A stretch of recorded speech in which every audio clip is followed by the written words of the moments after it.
todos y a todas para esta mi presentación sobre uno de los temas en los que suelo investigar en nuestra área.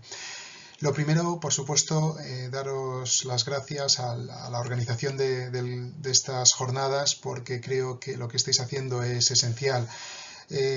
Nunca es suficiente, parece, lo que hacemos, ¿verdad?, desde las didácticas específicas, desde nuestra área de la didáctica de la lengua y la literatura, para dejar claro todo el esfuerzo investigador que realizamos para conseguir que esta disciplina avance, pues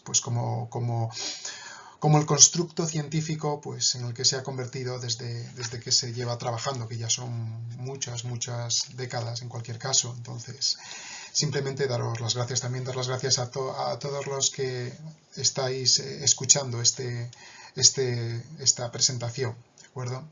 Bueno, mi nombre es José Francisco Carrera y pertenezco a la Universidad de Valladolid, en el campus de Soria, en la Facultad de Educación.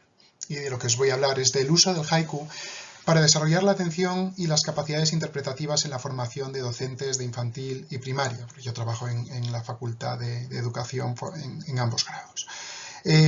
Suelo trabajar también la creatividad, lo mencionaré un poquillo, y como iréis viendo, yo me centro en la utilización del haiku en lengua inglesa, porque mis cursos, aunque a veces van para generalistas, pero mis cursos suelen estar enfocados a la mención de lenguas extranjeras, el inglés.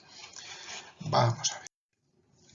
Bueno, lo primero es remarcar, yo creo que el leitmotiv de estas jornadas, la importancia de la investigación didáctica y educativa es algo esencial.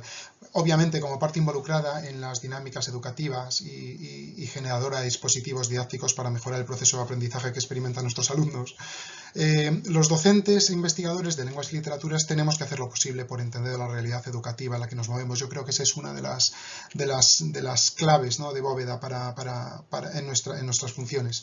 Yo esto lo suelo repetir mucho en mis clases, sobre todo para ser todos conscientes de esta situación real, ¿no?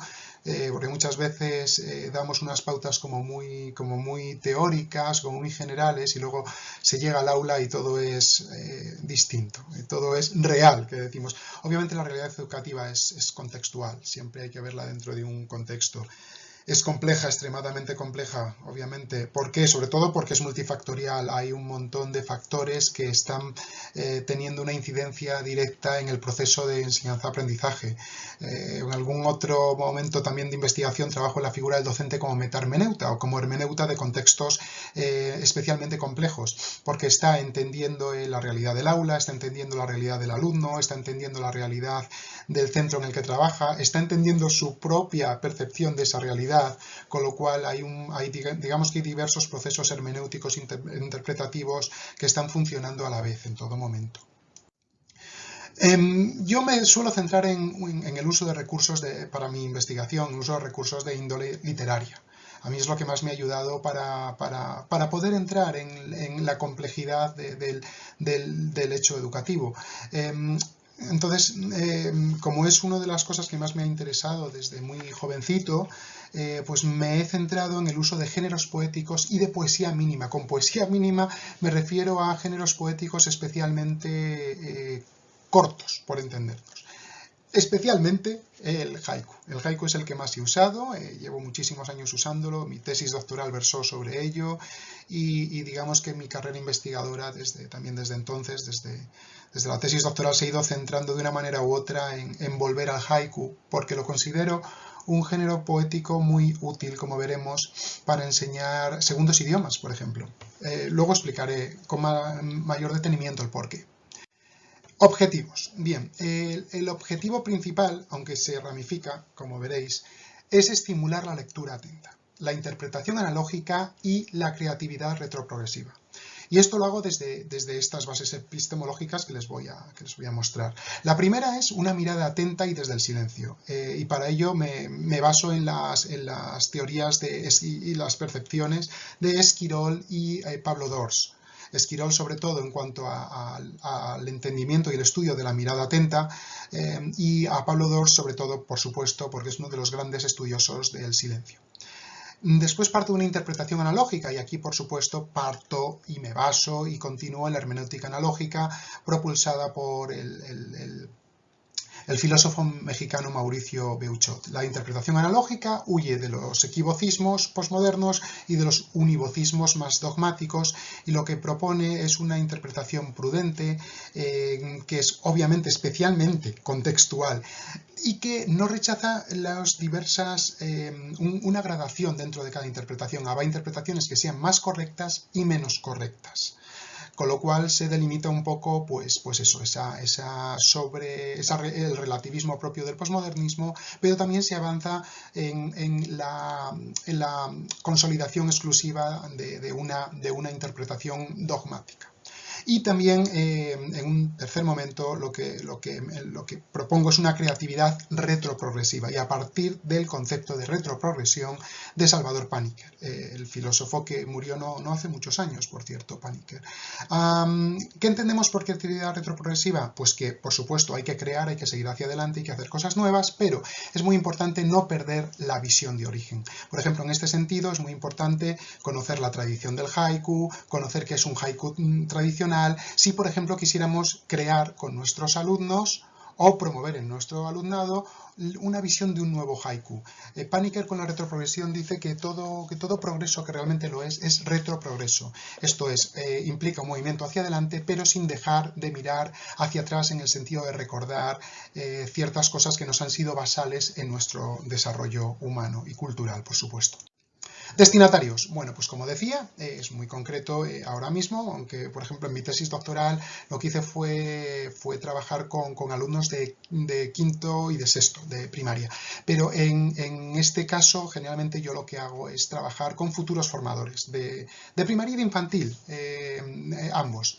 Entonces, suelo utilizar a mis alumnos en este sentido. Son siempre encantadores para esto y ayudan muchísimo a que los profesores de didáctica de la lengua y la literatura podamos ir haciendo nuestros experimentos y nuestras investigaciones tomando datos con nuestros propios alumnos, porque es obvio, es una investigación etnográfica en la que se puede aprender muchísimo, viendo cómo aprenden y qué pasa en el proceso didáctico. El haiku. Brevísimo el haiku porque creo que a estas alturas del mundo es como muy conocido en nuestra área de investigación. El haiku, como ya sabéis, es un brevísimo poema con una estructura silábica de 5, 7 y 5 sílabas que en las lenguas occidentales suele presentarse en una disposición triversal. Es un poema tan mínimo que es útil para trabajar diversos aspectos en la enseñanza de una segunda lengua, sobre todo el vocabulario. Que no sea el japonés, luego volveré sobre esto, a la vez que estimula la creatividad y se presenta a una tercera cultura involucrada en el proceso, la cultura japonesa. Por eso digo que cuando hablo de utilizar el haiku en una segunda lengua, pues no estoy hablando del japonés. Es un texto poético tradicional que tiene aspectos de contenido y estructura muy marcados, lo que hace que el alumno tenga que adaptarse a un contexto dado, reforzando por lo tanto el entendimiento del género en la lectura y el impulso creativo en su creación. Aquí me refiero, por supuesto, a la necesidad de que en el haiku tienen que aparecer, por ejemplo, la palabra estacional, el kyo, que decimos, ¿no? Una palabra que hace referencia a una estación del año. O la pausa revelatoria, el kireji, que suele, por ejemplo, en las lenguas occidentales, cuando lo hacemos en tres versos, suele ser un guión, una coma. Bueno, hay diversas posibilidades esto para marcar esta pausa, que implica una revelación o un cambio de ritmo. Cambio de ritmo en tres versos, como os podéis imaginar, pues tiene que ser todo como pelín abrupto. Características más interesantes para el proceso de adaptación de materiales didáctico-educativos. Bueno, pues eso. Lo primero, la brevedad textual. Eso hace que nos podamos centrar mucho y que de alguna manera el alumnado no se siente intimidado. Porque ve que es algo como muy pequeñito, por así decirlo. Luego la intensidad lírica. Claro, yo llevo muchos años trabajando en poesía y a mí la intensidad lírica siempre me ha parecido muy interesante en sí misma, por supuesto, pero también para trabajar otros aspectos. 3, el mundo natural, y yo creo que en una percepción ecocrítica casi, ¿no? o por supuesto medioambiental, ha de estar prácticamente en cualquier disciplina, que ahora mismo es algo tan básico en en nuestra experiencia humana, ¿no? La atención al mundo natural. Entonces, claro, se nos facilita mucho. Al hablar de la naturaleza, nos facilita incluir según qué contenidos. El estímulo creativo, por supuesto, que en las didácticas de las lenguas y las literaturas es también basal. ¿Por qué? Porque no solamente van a leer haikus, sino que pueden crearlos con cierta facilidad. ¿Por qué? De nuevo, por la aparente simplicidad unida a la brevedad textual, la aparente simplicidad de los haikus, tanto para leerlos como para escribirlos. Pero cuidado aquí. ¿Simple? ¿Un haiku? ¿Really? Esa sería la pregunta, ¿verdad? Los que hayamos intentado escribir haikus. Una cosa es leer haikus y otra cosa es ponerte a escribirlos. El haiku, decía Roland Barthes, el crítico francés, decía, tiene esa propiedad, escribió bastante, de hecho, sobre el haiku, tiene esa propiedad fantasmagórica por la cual uno se imagina que lo puede hacer uno mismo con facilidad. Y beware, be careful. Es muy engañoso, y con esto hay que tener mucho cuidado. Bueno, voy a centrarme ya, porque para no pasarme del tiempo del que dispongo, en una propuesta de actuación didáctica para el desarrollo de la atención e interpretación de haikus en lengua inglesa, y voy a compartir con vosotros pues tres actividades. La primera es una de las que suelo hacer siempre, es un adopta un haiku. Con esta actividad lo que queremos es desarrollar la atención y el cuidado. El primer día de clase o de la sesión, de las sesiones que queramos desarrollar, se da a cada alumno un haiku clásico en inglés. De algún Haijin, que es el maestro que hace haikus, famoso, pues yo generalmente uso Basho, Isa, Busong, que son tres de los grandes clásicos. La idea, por supuesto, es que durante la duración del curso, ese será su haiku, de cada uno de ellos. Cada uno tiene un haiku distinto, lo leerán en diversas situaciones, en otras palabras, lo hará suyo. Al final de las sesiones, pues lo que interesa es preguntarle al estudiante qué le ha aportado, cómo ha variado su entendimiento, que lo compartan entre ellos en una sesión común. Esto se puede hacer dependiendo del nivel, pues hombre, yo cuando lo trabajo en cuarto, por ejemplo, lo hago siempre, en cuarto en mención lo hago siempre en inglés. Cuando lo hago en segundo, que son generalistas, pero en didáctica, en aprendizaje temprano de la lengua extranjera, pues hay gente que lo hace en inglés, hay gente que lo hace en español, porque se siente más cómoda al utilizar. Por eso depende mucho del nivel del alumnado. Lectura atenta y silenciosa de un haiku japonés en inglés. Esta es una actividad intermedia que lo que hace es desarrollar sobre todo capacidades interpretativas y de lectura. Elijo 2 o 3 haikus para leerlos, generalmente en una clase, y lo que más trabajamos, por supuesto, lingüísticamente es vocabulario nuevo y repasamos el conocido.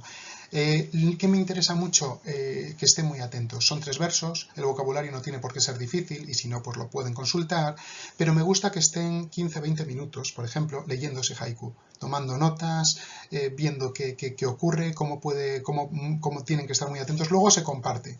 Han leído los mismos haikus y es interesante ver a veces cómo de algo tan mínimo aparecen interpretaciones muy distintas, muy distintas.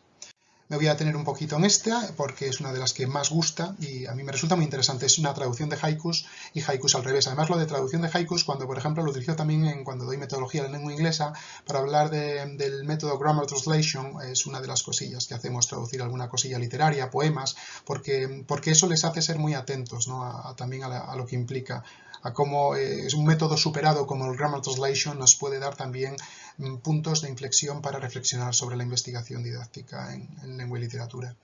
Bueno, esto ya implica cierto grado de creatividad porque una traducción, obviamente, necesita de cierto grado de reinterpretación de un hecho lingüístico y cultural. Tenemos que estar muy atentos. Utilizo generalmente el haiku más famoso de Basho. La actividad tiene 2 partes. Primero, han de traducirlo al español. Luego veis ahí el poema. El poema es Old Pond, Leap, Splash, a Frog, ¿no? El viejo estanque, salto, splash, una rana. Primero lo tienen que traducir al español, cosa que no les suele costar mucho, pero ya da cosas porque ponemos un artículo, no lo ponemos una onomatopeya como splash, ponemos la misma en español que en inglés, ya da bastante juego, ¿no? Luego lo que tienen que hacer, y a mí esta es la parte que más me gusta, es darle la vuelta y decir lo contrario en inglés. Esto hace que el alumnado tenga primero que decidir qué es lo contrario de un estanque, qué es lo contrario de un salto, ¿Qué es lo contrario de una rana? Y eso si estamos pensando en la semántica, ¿no? Porque al decir que hagan lo contrario, lo mismo quieren hacer algo formal, y lo mismo lo que quieren hacer es, no lo sé, pero en vez de 3 líneas, lo mismo solo una. Lo mismo alguien entiende que lo contrario porque intento dar una información limitada para poder estimular también su creatividad. Haced el haiku, pero lo contrario. Y hay veces que entran directamente, hay grupos que no, que hasta que no diga claramente qué entiendo yo por contrario no quieren, pero ya da esa necesidad, ya están creando. No me he centrado en la creación en esta presentación, porque eso ya suele ser algo que hago distinto, y entonces ya tienen que crear haikus. Intento que no se creen muchas veces intento que creen, por ejemplo, si están trabajando 7 sesiones, quiero que creen solo 2 o 3 haikus, porque quiero primar la calidad sobre la cantidad, y es difícil hacer un haiku bueno. Ahí está el problema, cuando empezamos a ello, pues es lo que vemos.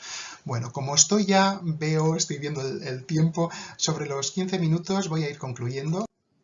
Esta es una coda, simplemente como algo que a veces hago también, haiku y haiga. Haiga es un dibujo que suele asociarse, que hacen también los haijin. A veces pues también les pido que hagan un dibujo en relación a algún haiku o con eso. Pero esto era una coda que me gusta dejar, pues me parece preciosa esta imagen. Y ya concluyo. ¿Qué es lo que busco? También, o sea, había dicho ya unos objetivos de interpretación, de interpretar y de desarrollar esa creatividad didáctico-literaria, lingüístico-literaria, perdón. Pero aquí lo que me interesa mucho es que accedamos al hecho didáctico lingüístico-literario desde una zona tripartita, por así decirlo. Poner 3 lenguas, literaturas, culturas en diálogo. Generalmente en mis grupos lo que predomina es la cultura española. Hay veces que hay estudiantes de otras culturas, pero es lo que predomina. Entonces lo que predomina, o entiendo como una de las ramas, es la cultura española. Luego los haikus que van a leer están en inglés, lingüísticamente. Entonces ahí está la lengua inglesa. Y luego está la literatura / cultura japonesa, que lo aporta el haiku. Entonces lo que busco es este diálogo entre estas tres facetas, ¿de acuerdo? Para estimular, por supuesto, los procesos interpretativos, comprensivos y creativos en el aula. Generalmente en mi aula de lengua inglesa o de didáctica de la lengua inglesa, por decirlo de manera general. Aunque por supuesto se puede trabajar en lengua materna, pero perfectísimamente, vamos, y divinamente. Alguna vez lo utilizo por eso, generalmente lo utilizo en español o en inglés. Estas son las culturas y lenguas involucradas en el proceso pues, que he comentado. Y aquí lo que ya dejo es una bibliografía mínima y que comento un poco rápidamente por si alguien está interesado en ir a ella. Por supuesto, decía que el crítico francés Roland Barthes tiene un libro maravilloso, El Imperio de los Signos, en el cual analiza toda la carga sígnica y simbólica de la cultura japonesa, y tiene una parte muy interesante dedicada exclusivamente al haiku. Es fácilmente, además, conseguible ese libro, no tiene ningún problema. Beuchot, Mauricio Beuchot, que es uno de mis maestros intelectuales y al que le debo tanto, por supuesto. Tiene su tratado de hermenéutica analógica, en el cual propone un nuevo modelo de interpretación que ya tiene unos años, porque la que he puesto es de 2009, pero no es la primera edición. Es anterior, la primera edición. Y claro, la hermenéutica analógica pues aporta mucho para interpretar textos de una manera muy prudente y muy atenta. Esquirol, el respeto a la mirada atenta, por supuesto, el cómo mirar atentamente, y la mirada atenta siempre es respetuosa. Aya, por supuesto, Vicente Aya, experto en haikus. Ware, iniciación al haiku japonés de Kairos, está editado en Kairos. Es un texto, creo que esencial, precioso, maravilloso de leer. Pablo Dors, La biografía del silencio, que yo creo que en estas épocas tan dadas a la infoxication, ¿no? A la infoxicación, pues nos viene maravillosamente. Paniker, alguien quien yo no puedo entender la aproximación al mundo, yo diría para mí, con su aproximación al origen, un texto clásico, que se escribió en los 80, he puesto la edición del 2001, que es la más fácilmente conseguible ahora mismo, pero que todavía se edita, afortunadamente. Streaky Kemoto es The Penguin Book of Zen Poetry, London Penguin. bueno, pues un clásico que recoge muchísimos haikus interesantes. Y con esto concluyo y de nuevo muchísimas gracias por esta oportunidad de compartir pues, nuestras investigaciones, nuestros intereses y simplemente deciros a todos y a todas que ha sido un verdadero placer pues estar aunque sea en vídeo con vosotras y con vosotros. Thank you so much for all your attention y de verdad, de corazón, muchísimas gracias.